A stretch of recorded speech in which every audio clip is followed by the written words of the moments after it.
Hello, నేను మీ శేషరావు. కేంద్ర ప్రభుత్వం వాహనదారుల మీద మరో బాధుడికి సిద్ధమైంది. మీరు జాతీయ రహదారుల మీద ఉండేటువంటి టోల్ ప్లాజాల వద్ద జాగ్రత్తగా ఉండకపోతే మీకు రెట్టింపు బాధుడు తప్పదు. ఈ విషయాన్ని జాతీయ చెల్లింపుల సంస్థ ప్రకటించింది. కొన్ని కొత్త మార్గదర్శకాలను కూడా అనౌన్స్ చేసింది. ఆ మార్గదర్శకాల ప్రకారం మీరు గనక వాహనాలని నడపకపోతే భారీ బాధుడు ఉంటుంది అనేటువంటి విషయాన్ని చాలా క్లియర్గా స్పష్టం చేసింది. ఏంటి అంటే, ఇప్పటి వరకు లేనటువంటి అంశం, కనీస రీఛార్జ్ ఫాస్టాగ్లో 100 రూపాయలు ఉండాలి. మినిమం 100 రూపీస్ ఫాస్టాగ్లో రీఛార్జ్ ఉండాలి. అలాగే కేవైసీ చేసుకొని ఉండాలి. ఇది లేకపోతే మాత్రం మీరు బ్లాక్ లిస్ట్లోకి వెళ్ళిపోతారు. బ్లాక్ లిస్ట్లోకి వన్స్ వెళ్ళిన తర్వాత మీరు టోల్ ప్లాజా దగ్గరికి వెళ్తే మీకు ఎర్రర్ కోడ్ 176 వస్తుంది. ఈ ఎర్రర్ కోడ్ వచ్చిన తర్వాత మళ్ళీ దాన్ని అన్లాక్ చేసుకోవాలంటే మీరు పే చేయాలి. తిరిగి పే చేసిన తర్వాత ఎంత పే చేయాలి? డబుల్ పే చేయాలి. పే చేసిన తర్వాత అప్పుడు 10 మినిట్స్ తర్వాత మళ్ళీ మీకు పడినటువంటి అదనపు బాధలు ఏదైతే ఉంటుందో అది వెనక్కి వస్తుంది అని చెప్పి చెప్తున్నారు. అది కూడా ఎప్పుడు? మళ్ళీ మీరు కేవైసీ చేయించుకోవాలి. కేవైసీ చేయించుకోవడంతో పాటు డబుల్ పే చేయాలి. ఇవన్నీ చేస్తేనే మళ్ళా మీకు తిరిగి 10 నిమిషాల లోపల వెనక్కి వస్తుంది అని చెప్పి చెప్తున్నారు. ఇంకొకటి, మీ ఫాస్టాగ్ కార్డు బ్లాక్ లిస్ట్లో ఉంటే మీరు టోల్ ప్లాజా చేరుకోవడానికి 60 నిమిషాల ముందు మీరు రీఛార్జ్ చేయాలి. 60 నిమిషాల ముందు రీఛార్జ్ చేస్తేనే టోల్ ప్లాజాలో మీరు సక్రమంగా మీ వాహనాన్ని తీసుకెళ్ళగలరు అక్కడ ఉండేటువంటి ఛార్జ్ ప్రకారం. లేదంటే రెట్టింపు, అంటే సపోజ్ 75 రూపాయలు ఉందనుకోండి, దానికి రెట్టింపు 150 రూపాయలు పడుతుంది మీకు. సో కాబట్టి మీరు 150 రూపాయలు కడతారా, లేదంటే యాజ్ యూజువల్గా 75 రూపాయలే కట్టి మీరు టోల్ ప్లాజా దాటుతారా అనేది మీ మీద ఆధారపడి ఉంది. కాబట్టి మీరు ఇక నుంచి ఫాస్టాగ్ విషయంలో జాగ్రత్తగా లేకపోతే, ఏ విధంగా అయితే క్రెడిట్ కార్డ్ డబ్బులు కట్టకపోతే పెనాల్టీ పడుతుందో అంతకంటే వేగంగా మీకు అపరాధ రుసుము కట్టాల్సినటువంటి ప్రమాదం పొంచి ఉంది. ఇది లేటెస్ట్ బాధుడు కేంద్రం నుంచి. వాస్తవంగా సేవింగ్స్ అకౌంట్ కనుక అటాచ్ చేసి ఉంటే మీ ఫాస్టాగ్ని 200 లేదా 300 లోపల రీఛార్జ్ ఉంటే కనుక ఆటోమేటిక్గా అది తీసేసుకుంటుంది. సో కాబట్టి మినిమం 200 నుంచి 300 ఉండడం బెటరు. కనీసం 100 రూపాయలు ఉండాలి, లేదంటే బ్లాక్ లిస్ట్లో పడిపోతుందని చెప్తున్నారు. వన్స్ బ్లాక్ లిస్ట్లో పడిపోతే కనుక మళ్ళీ రీఛార్జ్ చేసిన తర్వాత 60 మినిట్స్ మీరు వెయిట్ చేయాలి. 60 నిమిషాలు వెయిట్ చేస్తేనే, అంటే గంట, 1 అవర్ వెయిట్ చేస్తేనే మీకు మళ్ళా అక్కడ ఫాస్టాగ్ పనిచేస్తుంది టోల్ గేట్ దగ్గర. లేదంటే ఎర్రర్ కోడ్ వస్తుంది. ఎర్రర్ కోడ్ 176 అనేది వస్తుంది. అది వచ్చినప్పుడు మీరు పే చేసిన దానికి మళ్ళా 10 మినిట్స్ తర్వాత మీకు రీపేమెంట్ వెనక్కి వేస్తారు. సో కాబట్టి ఈ విషయంలో మీరు చాలా జాగ్రత్తగా ఉండాలి, లేదంటే అదనపు బాధుడు మీకు తప్పదు. ఇది ఒక అంశం. ఇక కేంద్ర ప్రభుత్వం చాలా సందర్భాల్లో అసలు టోల్ ప్లాజాలనే ఎత్తేస్తాం, టోల్ గేట్లనే తీసేస్తాం అనేటువంటి లీక్స్ని ఇస్తూ ఉంది. 2024 ఎన్నికలకు ముందు, 2019 ఎన్నికలకు ముందు ఇలాంటి లీక్స్ను ఇచ్చింది. అయితే టోటల్గా జాతీయ రహదారుల మీద టోల్ ప్లాజాలను ఎత్తేసేటువంటి లేదంటే తొలగించేటువంటి పూర్తి స్థాయిలో అవకాశమే లేదు. ఎందుకంటే వీటి వెనక కార్పొరేట్ శక్తులు బలంగా ఉన్నాయి. వాటిని కాదని ఒక్క అడుగు కూడా ప్రభుత్వాలు ముందుకు వెయ్యవు. ఇది నగ్న సత్యం. కాబట్టి ఆ రోడ్డు వేసినటువంటి ఖర్చు వచ్చినప్పటికీ ఈ ఫాస్టాగ్ అనేది తప్పదు. వాహనాలు కొనుగోలు చేసిన తర్వాత రోడ్ ట్యాక్స్ పే చేస్తారు వాహనాలు కొనుగోలు చేసేటప్పుడు. తర్వాత పొల్యూషన్ సర్టిఫికేట్ తీసుకుంటారు, దానికి ఫీజు వసూలు చేస్తారు.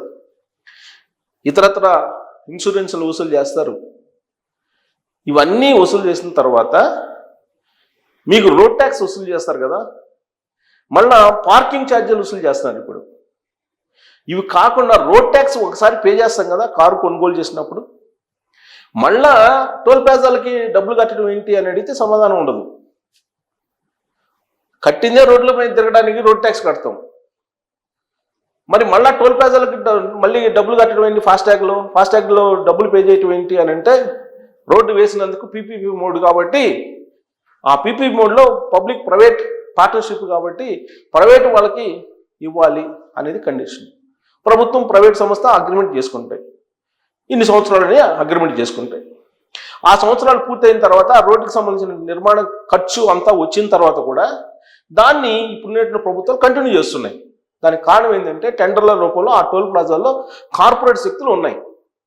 కార్పొరేట్ శక్తులు ఉండి ఆ టెండర్లని ఎక్కువగా పాడుకుంటూ ఉంటాయి. ఓఆర్ఆర్లో కూడా అదే జరిగింది. హైదరాబాద్ ఓఆర్ఆర్లో కూడా ఔటర్ రింగ్ రోడ్డు సంబంధించి కూడా టెండర్ అదే జరిగింది. అందుకే అప్పుడు ప్రతిపక్షంలో ఉన్నప్పుడు రేవంత్ రెడ్డి గారు దాని మీద పెద్ద ఎత్తున తిరగబడ్డారు. ఇప్పుడు అధికారంలోకి వచ్చిన తర్వాత ఆ ఓఆర్ఆర్ టెండర్కి సంబంధించి మీరు మాట్లాడలేదు, అది వేరే విషయం. ప్రభుత్వంలో ఎవరున్నా సరే కార్పొరేట్ శక్తులకు అనుగుణంగా వెళ్లాల్సిందే, అటు కేంద్రం కానీ ఇటు రాష్ట్రాలు కానీ. దాని ఫలితంగానే మనం టోల్ ప్లాజాలకు డబ్బులు కట్టాల్సి వస్తుంది. ఎవరైనా సరే ఒక కన్స్ట్రక్షన్ అయిపోయిన తర్వాత ఒప్పందానికి సంబంధించి ఆ ఒప్పందం కూడా అయిపోయిన తర్వాత టోల్ ప్లాజాలు తగ్గిస్తారు రేట్లు. మీరు ఎప్పుడైనా తగ్గించడం చూసారా? పెంచడం తప్పితే పెంచుతూ పోతూ ఉంటారు. ఒకసారి రోడ్డు నిర్మాణం అయిపోయింది, ఆ రోడ్డు నిర్మాణానికి సంబంధించిన అగ్రిమెంట్లు కూడా పూర్తయిపోయింది టైము, ఆటోమేటిక్గా తగ్గించాలి. కానీ తగ్గించిన పరిస్థితి లేదు, పెంచుతూ పోతూ ఉన్నారు. ఇది ఒక అంశం. ఇక రెండు, కేంద్ర ప్రభుత్వం కంప్లీట్గా మేము ఈ టోల్ ప్లాజాలను తీసేస్తామని చెప్తున్నారు. ఎందుకంటే ఇప్పుడు 100 కిలోమీటర్లకి లేదంటే 80 కిలోమీటర్లకి అలా పెట్టారు ఆ రోడ్డు వేసినటువంటి ప్రాజెక్టుని బట్టి. ఇప్పుడు రాబోయేటువంటి రోజుల్లో ఏం చేయబోతున్నారంటే జీపీఎస్ని పెట్టబోతున్నారు. అంటే జీపీఎస్ అంటే మీరు రోడ్డు ఏ పాయింట్ దగ్గర ఎక్కుతారో మళ్ళీ ఏ పాయింట్ దగ్గర దిగుతారో ఈ beginning point ending point calculate చేసేసి దానికి ఫాస్టాగ్ని ఛార్జీలు వసూలు చేయబోతున్నారు. ఇప్పటి వరకు కొన్ని ఏరియాల్లో చాలామంది ఆ ఫాస్టాగ్ టోల్ ప్లాజాకు తగలకుండా టోల్ ప్లాజా నుంచి వెళ్ళిపోయేటువంటి అవకాశం కూడా ఉంది. కానీ ఇప్పుడు అలా కాదు. నువ్వు రోడ్డు ఎక్కారంటే రాబోయేటువంటి రోజుల్లో మీరు 4 కిలోమీటర్లు ప్రయాణించినా ఆ 4 కిలోమీటర్లు కట్టాలి, లేదు 10 కిలోమీటర్లు మీరు ప్రయాణిస్తే 10 కిలోమీటర్లు కట్టాలి. ఎన్ని కిలోమీటర్లు ప్రయాణిస్తే అన్ని కిలోమీటర్లకి మీరు టోల్ ప్లాజా ఛార్జీలు కట్టాల్సిందే, చెల్లించాల్సిందే అనేటువంటిది తీసుకొస్తుంది. దానికి జీపీఎస్ సిస్టమ్ను తీసుకురాబోతున్నారు. ఆ జీపీఎస్ సిస్టమ్ ద్వారా రాబోయేటువంటి రోజుల్లో మీ సేవింగ్ అకౌంట్స్కు లేదంటే క్రెడిట్ కార్డుకు అనుసంధానం చేయడం ద్వారా ఆటోమేటిక్గా కట్ అయిపోతూ ఉంటాయి టోల్ ప్లాజాలకి. ఈ సిస్టమ్ తీసుకొచ్చి కేంద్ర ప్రభుత్వం భారీగా ఈ వాహనదారుల నుంచి ఛార్జీలను వసూలు చేయాలని చెప్పేసి నిర్ణయించుకుంది. దాంట్లో భాగంగానే ఈ కేవైసీలు సకాలంలో కంప్లీట్ చేయటం, ఫాస్ట్రాగ్ రీఛార్జీలు ఇమీడియట్గా చేసుకోవటం, ఒకవేళ చేసుకోకపోతే డబుల్ పనిష్మెంట్ ఇవ్వటం, ఇవన్నీ కేంద్ర ప్రభుత్వం చేస్తుంది. ఆ మేరకు జాతీయ చెల్లింపుల సంస్థ అఫీషియల్గా అనౌన్స్ చేసింది. సో కాబట్టి రాబోయేటువంటి రోజుల్లో మీరు 4 చక్రాల వాహనం లేదా 3 చక్రాల వాహనం కొనుగోలు చేస్తే రోడ్డు ఎక్కితే టోల్ ప్లాజాలకు సంబంధించినటువంటి జాగ్రత్తలు మీరు తీసుకోవాల్సిందే. ఏమాత్రం అజాగ్రత్తగా ఉన్నా మీరు మీ జేబులో ఉన్నటువంటి డబ్బుల్ని డబుల్ ఖర్చు పెట్టాల్సి వస్తుంది.